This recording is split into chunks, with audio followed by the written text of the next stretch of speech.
बाक्सानि खालिफोराव हाग्रानि मैदेरनि उदखार मैया बाक्सा जिल्लानि खारिजा बिजनी महकुमानि खालिफोराव माहारियारि मानास हाग्रामानिफ्राय ओंखारबोनाय 30-40थासो हाग्रानि मैदेर फालोआ फैनानै आबादारिनि मैगं आबादाव हाबनानै गोबां बिगा आबाद खहा खालामदों। ओनसोलनि गोबां गोख्रों आबादारिफ्रा दाहार लानानै खाफालनि गोलोमदैखौ हायाव फसरनानै मावनाय फानलु, फान्थाव, बिलाथि, अलकपि, बान्दा कपि बायदि मैगंनि आबादाव हाग्रानि मैदेरनि फालोआ मैया बुधबारखालि मोनाबिलिनि समाव उदखार खालामफैदों। हाग्रानि मैदेरनि फालोआ आबादथिलिनि मैगं थाइगं जानानै सोरांसि समाव बे ओनसोलखौ नागारलाङो। जायगानि आबादारिफ्रा एथम गावनानै अर सावनानै मैदेरखौ होहरनो नाजादोंब्लाबो होनो हायाखै।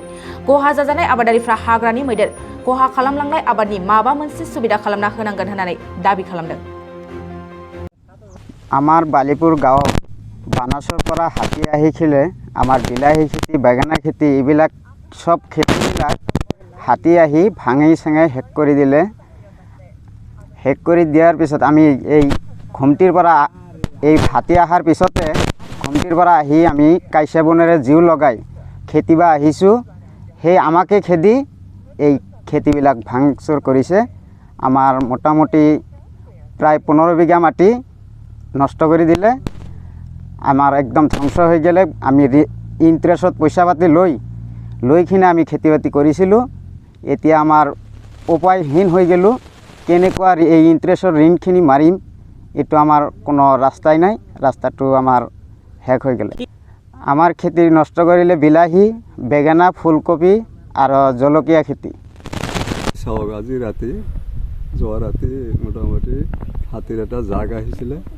আহি আমি গৰীব মানুহ অলপ খেতি বাতি কৰি খাই কমচে কম 10ৰ পৰা 15 বিঘা মাটি আমাৰ নষ্ট কৰি একেবাৰে এতিয়া আমি কি কৰোঁ কি নকৰোঁ আমাৰ উপায় নাই। ইমান টাকা দেনচেন কৰি আজি আমি চাওক এই খেতি মখা কৰিছোঁ। আজি সব তহচিল কৰি সব নষ্ট কৰি ফেললাক। তে ডেইলি বানাছৰ পৰা জাকে জাকে আহি আমি জীৱনো ৰখা বাদ দিওঁ তথাপিও আমি ইয়াতে থাকিও তথাপিও আমি হাৰবা নোৱাৰোঁ। তথাপিও খেতি বাতি সব আজি নষ্ট কৰি গ'ল। এখানে আমি কি কৰোঁ কি নকৰোঁ। 50-60 হাজাৰ টাকা আমার ইতিমধ্যে দেন। এখানে আমার ভিক্ষাই মরবা লাগা অবস্থা হয়েছে। উপায় নাই। এখান আমি এটা কওঁ যে বন বিভাগক তেওঁলোকে কি ব্যৱস্থা লয় এইটো আপোনালোকে পাৰে যদি আহি চাই আমাক এটা খেতিটো চাই এটা ব্যৱস্থাটো কৰি দিয়ক। আৰু ডেইলি হাতী আহি আমাৰ এনেকৈ তহচিল কৰি খেতি মাখা সব নষ্ট কৰি বাগানা, বিলাহী, বান্ধাকবি নাই সব চাফা। কি কৰিম আৰু এখানে আমাৰ বুদ্ধি উপায়হীন হৈ পৰি আছোঁ। হয়, বালিপুৰৰ পৰা বালিপুৰ। नोंथाङा सानाय सुनाय बेरामनि जेंनायाव गोग्लैदों नामा? जुदि नोंथाङा सानाय सुनाय दंब्ला जिंगासिनांगौ गैया। चिरां जिल्लानि बेंटल गेट साफागुरियाव दायो एसआइ निउर' थेरापि सेन्टार दंसै। बे थेरापि सेन्टाराव नोंथाङा गोरलैयैनो देहानि सानाय सुनायखौ फाहामथाय लानो हागोन। बे आथिं सानायानो जाग्रोदों। ओमफ्राय जानाया एसे सिगांनिफ्रायनो जाखादों। ओमफ्राय बिदिनो गुबुन गुबुन मुलि जाबाबायदों। ओमफ्राय हामाखै। दिनैनि ट्रिटमेन्टआ आङो एसे मोजां मोनसिनबाय। जेरै सिं सानाय, आफादावरि सानाय, मोदोम जरा सानाय,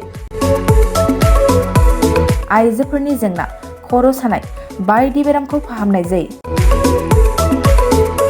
लोगोसेयैनो बे सेन्टाराव थानानै फाहामथाय लानो हानायनिबो सुबिदा खालामदों।